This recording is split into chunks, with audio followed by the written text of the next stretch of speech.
उर्वशीचा भूतकाळ अचानक तिच्या समोर येऊन उभा राहतो आणि एका क्षणात सगळं वातावरण तणावाने भरून जातं. कारण तिच्यावर गंभीर आरोप करत सगळ्यांसमोर तिचं खरं रूप उघड करण्याचा प्रयत्न करत होता. तर उर्वशी स्वतःला वाचवण्यासाठी आरोपांची दिशा बदलत होती. वाद इतका वाढू लागला होता की सगळ्यांच्या नजरा त्यांच्यावर खिळल्या होत्या. पुढच्या काही सेकंदात घडणारी घटना मात्र सगळ्यांनाच हादरवून गेली होती.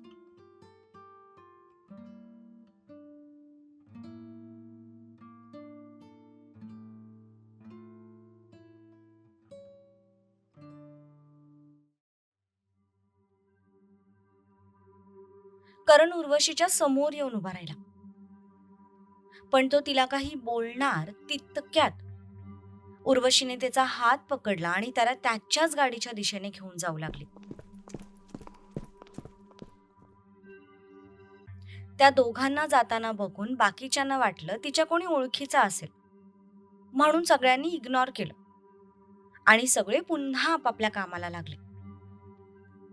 पण तपस्या आणि सम्राटचं लक्ष मात्र त्या दोघांकडेच होतं. करण, तू इथे काय करतोयस? का? मला इथे बघून शॉक बसलाय का तुला? पण करणच्या आवाजाचा टोन बघून तिला आश्चर्य वाटलं.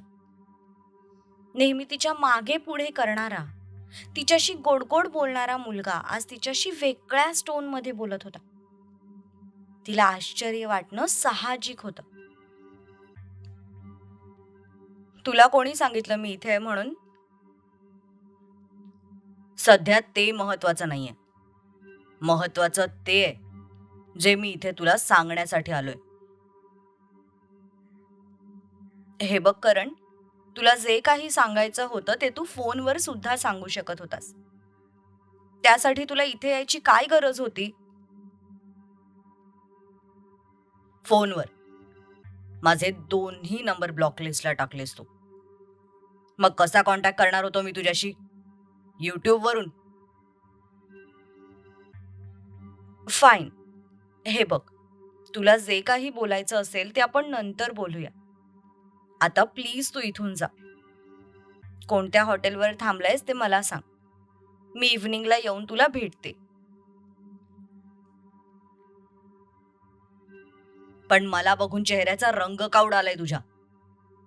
चोरी पकडली जाईल याची भीती वाटते का तुला? कसली चोरी करण? मी काहीही कोणाचीही चोरी वगैरे केलेली नाहीये. ओके? अच्छा, मग मला सांग, तुझं खरं नाव नक्की काय? संध्या की उर्वशी? ओ कम ऑन उर्वशी, तुझी असलियत कळाली आहे मला. संध्या बनून माझ्याशी प्रेमाचं खोटं नाटक केलंस. माझ्याकडून स्वतःच्या सगळ्या गरजा पूर्ण करून घेतल्यास आणि जेव्हा माझ्यापेक्षा जास्त पैसे देणारा भेटला तेव्हा माझा पत्ता वरचे वर कटवलास. आणि आता त्या मुलाने तुला डंप केलं म्हणून तू खानविलकरांची कंपनी जॉईन केलीस. इथे पण एखादा नवीन बकरा मिळवता यावा म्हणूनच ना? काय झालं? मला तुझ्याबद्दल इतकं सगळं कसं कळलं हा प्रश्न पडलाय ना तुला?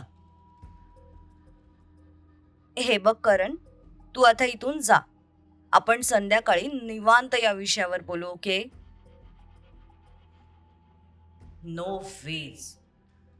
मला जे काही बोलायचंय ते मी आज इथेच बोलणार आहे, आणि ते पण या सगळ्यांसमोर.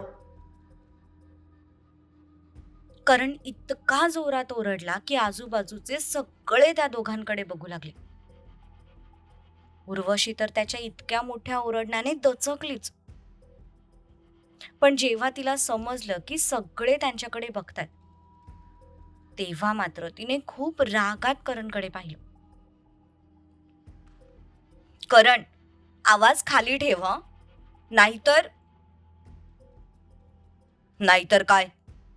काय करणार आहेस तू? करायला तर मी पाहिजे. तुझ्यावर पोलीस केस. स्वतःची खोटी ओळख सांगून तू मला तुझ्या प्रेमाच्या जाळ्यात फसवलंस.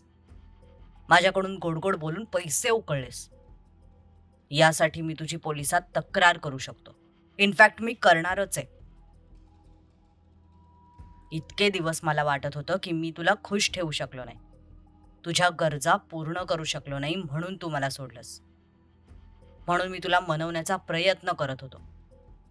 पण मला माहितीच नव्हतं की तू इतकी कॅरेक्टरलेस मुलगी आहेस.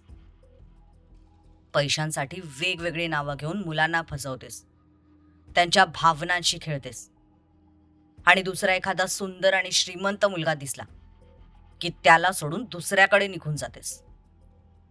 तुला खूप सोपा वाटतोय ना हा खेळ? पण तुझ्या या खेळामुळे कित्येक मुलांचं आयुष्य बर्बाद होतं. याची थोडी तरी कल्पना आहे का ग तुला? करण सगळी भडास बाहेर काढत होता. त्याच्या प्रत्येक वाक्यावर हळूहळू करून इतरत्र पसरलेली पब्लिक त्यांच्या भोवती जमा होत होती. करण, जस्ट स्टॉप इट ना. उगीच तमाशा करू नकोस इथे. तमाशा? तमाशा मी करतोय? अगं, तमाशा तर तू बनवून ठेवलायस. माझा, माझ्या प्रेमाचा आणि माझ्या भावनांचा. Will you please shut up Karan? सगळे तोंडाकडे बघतायत आपल्या. No Urvashi, I won't. आज मी तुझं खरं रूप सगळ्यांसमोर उघड पाडूनच राहणार आहे. तुम्ही सगळे हिच्यासोबत एकाच कंपनीत काम करता ना? मग आता मी तुम्हाला हिचं खरं रूप सांगतो. हिने तुम्हाला इथे काय नाव सांगितलंय मला माहिती नाही, पण मला मात्र हिने संध्या नावाने फसवलं. हिच्या सौंदर्याला आणि गोडगोड बोलण्याला भाळून मी हिच्या प्रेमात पडलो. हिने माझ्या प्रेमाचा गैरफायदा घेऊन माझ्याकडचा पैसा उकळला. जोपर्यंत मी हिच्या सगळ्या गरजा पूर्ण करत होतो तोपर्यंत ही माझ्या सोबत होती. पण मध्ये मला काही फायनान्शियल क्रायसिस आले. नेमकं त्याच दरम्यान हिला दुसरा कोणीतरी पैसेवाला सापडला, म्हणून हिने मला सोडून दिलं. माझी खात्री आहे इथे सुद्धा ही अशाच कुठल्या तरी बळीच्या बकऱ्याच्या शोधात असणार. म्हणून तुम्हाला मी आधीच हिच्या कॅरेक्टरची कल्पना देऊन ठेवतो.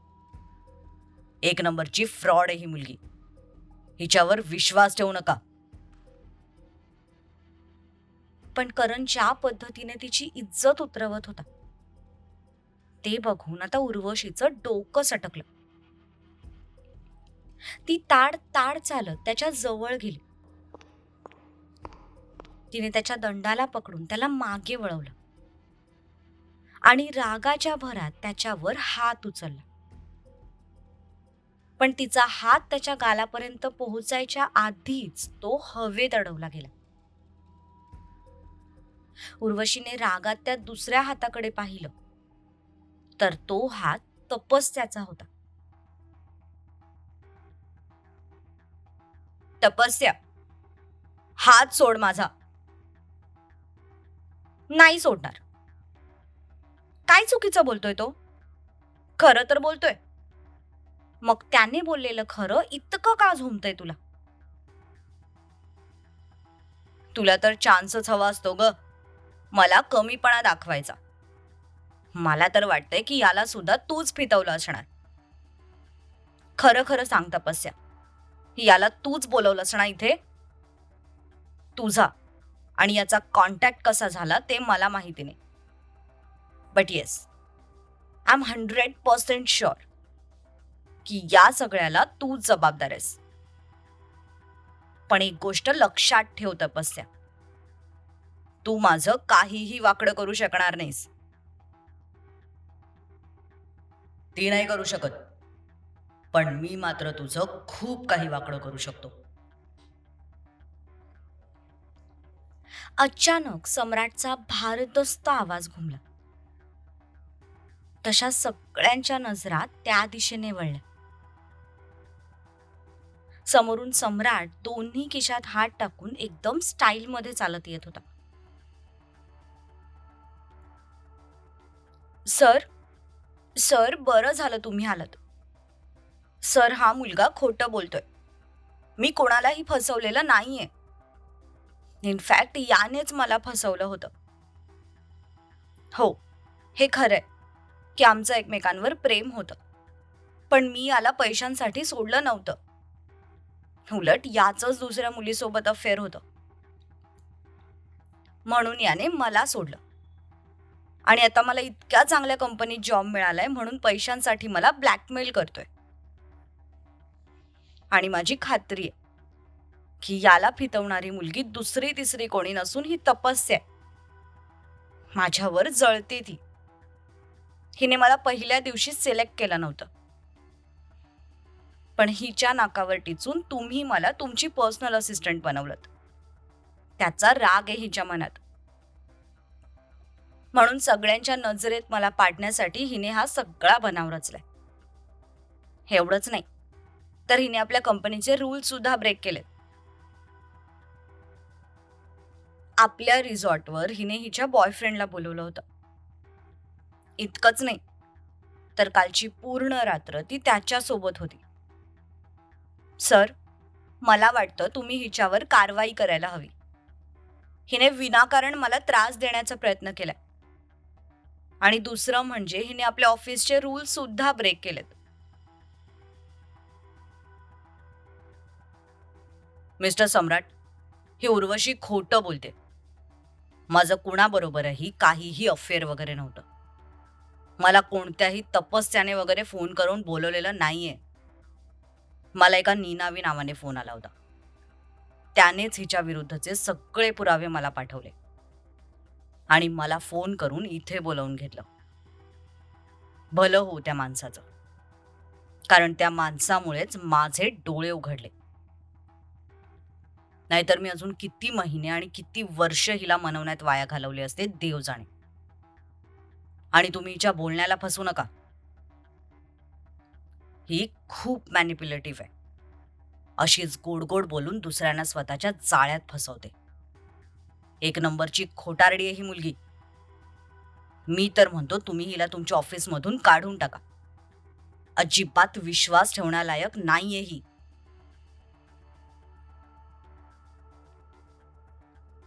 सर, तुम्ही याचं काहीच ऐकू नका. याला एका माणसाचा फोन आला होता. म्हणजे नक्कीच तो माणूस या तपस्याचा बॉयफ्रेंड असणार.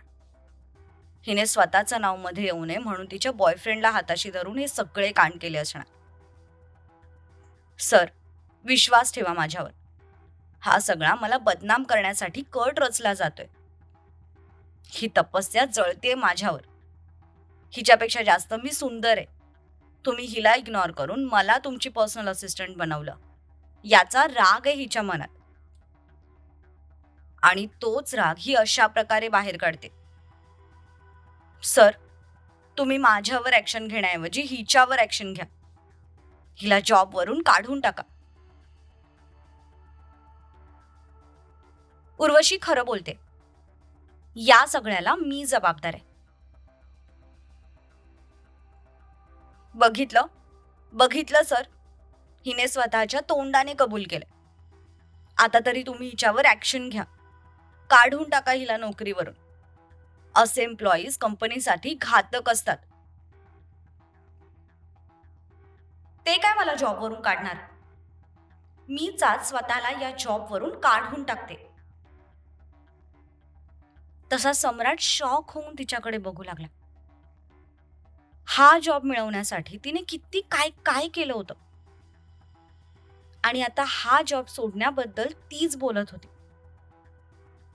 ती हे असं सगळं का बोलते हे अजून तरी सम्राटच्या लक्षात आलं नव्हतं. व्हेरी गुड तपस्या.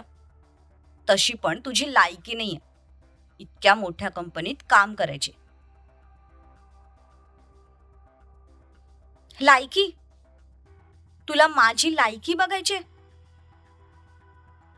तपस्या उर्वशीच्या अगदी समोर येऊन उभी राहिली आणि पुढच्याच सेकंदाला एक गगनभेदी आवाज उर्वशीच्या गालावर उमटला. तसे सगळे शॉकिंग नजरेने तपस्याकडे बघू लागले. तिने सगळ्यांसमोर उर्वशीच्या कानामागे ठेवून दिली होती. यू, हिम्मत कशी झाली तुझा माझ्यावर हात उचलायची? उर्वशीने तपस्याच्या अंगावर हात उचलला, पण तो हात तिच्या गालावर पडण्याआधीच सम्राटने हवेत अडवला. सर, ही मुलगी तुमच्या समोर इतकं काही करते आणि तुम्ही अजूनही शांत आहात. तुम्ही काहीच का बोलत नाहीये हिला? पण सध्या सम्राट स्वतः ज्वालामुखी नजरेने तिच्याकडे बघत होता. तिने त्याच्या जानवर हात उचलला होता, ते पण त्याच्या समोर. आणि ही गोष्ट सहन करण्याइतपत तो इतका चांगला माणूस नक्कीच नव्हता. हाऊ डेअर यू, तुझी हिम्मत कशी झाली तिच्यावर हात उचलायची? सम्राटने तिचा हात झटकला आणि दुसऱ्याच क्षणाला त्याने तिच्या दुसऱ्या गालावर त्याच्या हाताची 5 बोटं उमटवली. तपस्याने मारल्यावर जितके लोक शॉक झाले नव्हते, तितके सम्राटच्या मारण्यावर शॉक झाले, इन्क्लुडिंग उर्वशी. राहुल तर डोळे फाडून समोरचा नजारा बघत होता.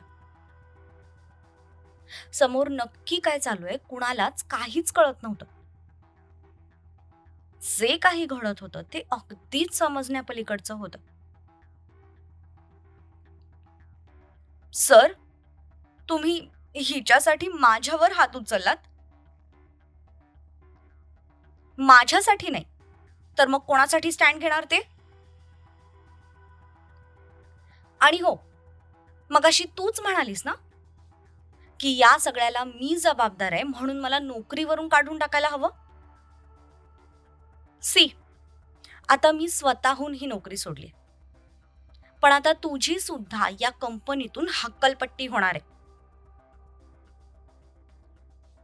हो का?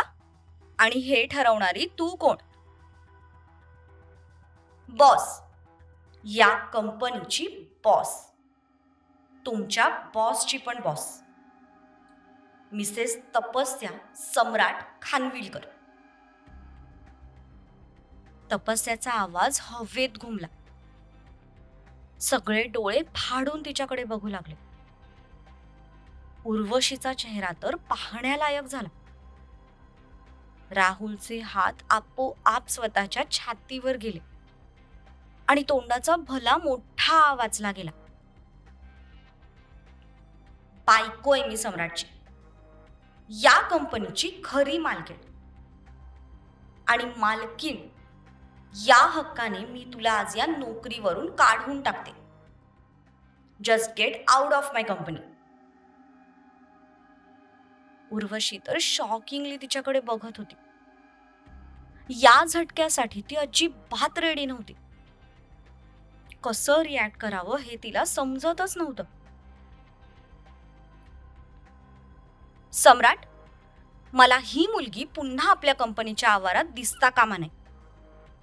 आणि हो, हिच्या सर्टिफिकेटवर असा शेरा मारा की इथून पुढे कोणत्याही कंपनीत तिला जॉब मिळता कामा नये. लोकांच्या भावनांशी खेळायला आवडतं ना हिला. स्वतःच्या सौंदर्याचा खूप माज आहे ना हिला. जेव्हा रस्त्यावर भीक मागायची वेळ येईल ना, तेव्हा कदाचित हिची अक्कल ठिकाणावर येईल. सर, ही खरं बोलतेय? Are you out of your mind और आर यू ब्लाइंड? आंधळी आहेस का तू? हिच्यासाठी मी तुझ्यावर हात उचलला तरी अजून ट्यूब नाही पेटली तुझी. एनिवेज, सांगितलं जरी तिने असलं तरी कन्फर्मेशन मी माझ्या तोंडाने देतो. Yes, she is my wife, Mrs Tapasya Samrat Khanvilkar, real owner of this company. सम्राटने तपस्याला जवळ घेतलं. तसा पुन्हा एकदा सगळ्यांना खूप मोठा झटका बसला.